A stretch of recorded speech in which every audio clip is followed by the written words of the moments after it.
Petit Jornal. Inteligência e irreverência em doses diárias.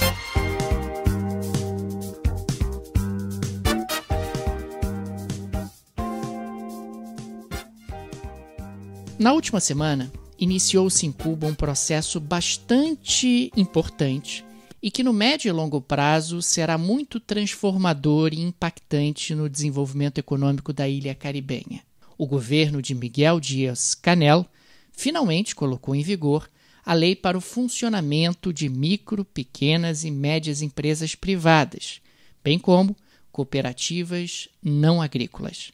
Na prática, os cubanos agora podem pedir autorização ao governo para abrir a sua micro, pequena ou média empresa. E as primeiras autorizações já começaram a ser concedidas. As micro, pequenas e médias empresas privadas desapareceram de Cuba em 1968. Naquele ano, Fidel Castro começou a aprofundar o modelo soviético, um modelo de nacionalização mais agressivo nos moldes soviéticos, no que ele chamava inclusive de ofensiva revolucionária. Alguns anos depois, já na década de 90, já com o colapso do bloco comunista, o regime de Fidel Castro foi obrigado a recuar, e recuou parcialmente.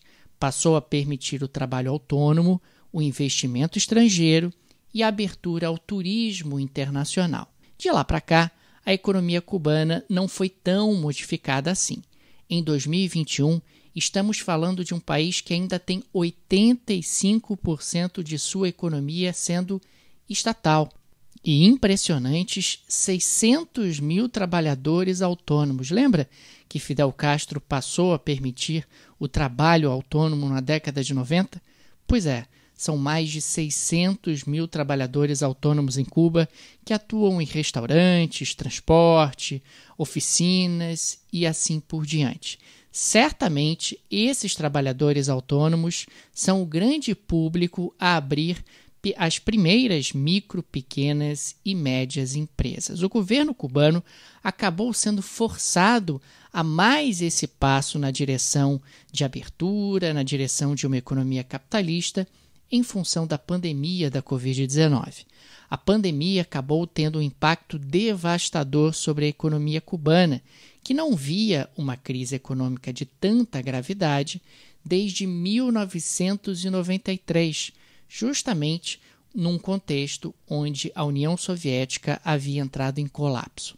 A economia cubana, ao longo dos últimos anos, passou a ser muito dependente do turismo e dos dólares provenientes dessa atividade econômica. Com a pandemia, o turismo desapareceu e Cuba passou a ter problemas em função da carência de recursos desse segmento muito relevante para a economia do país. O governo cubano alega e defende que vai priorizar as autorizações, que as autorizações terão uma lógica e que não serão feitas de maneira descontrolada. O governo anunciou que vai priorizar empresas de produção de alimentos, exportações de bens e serviços, projetos de desenvolvimento local, economia circular, reciclagem e negócios de base tecnológica.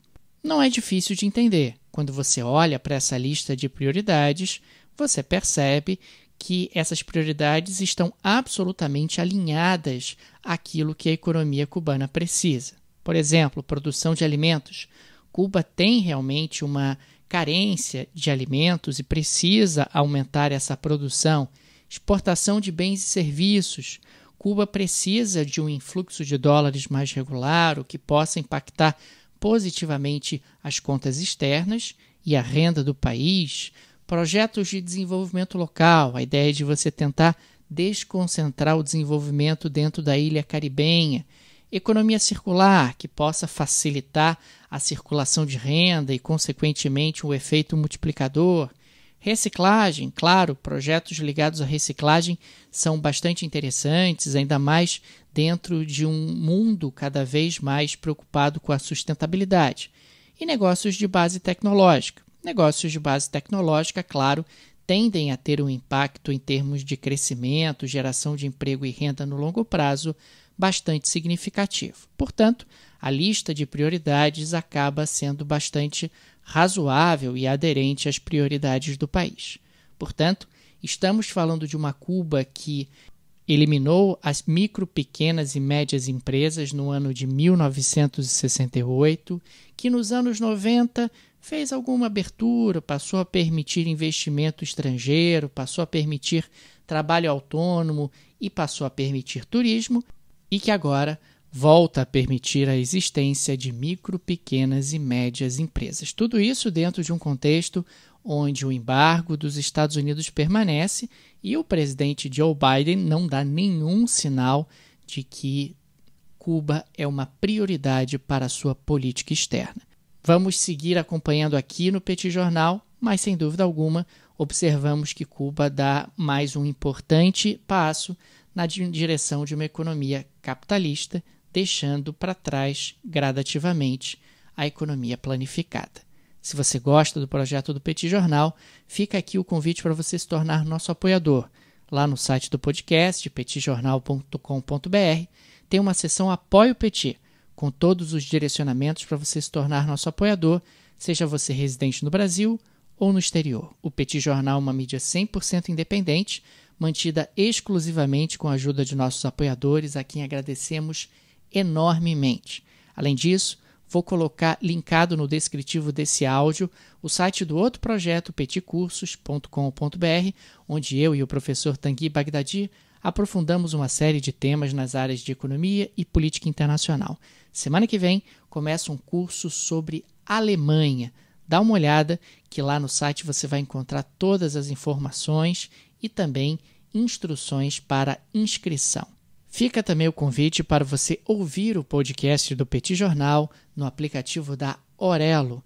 O Petit Jornal está disponível em todas as plataformas de forma gratuita, mas na Orelo nós temos uma plataforma que remunera o produtor de conteúdo.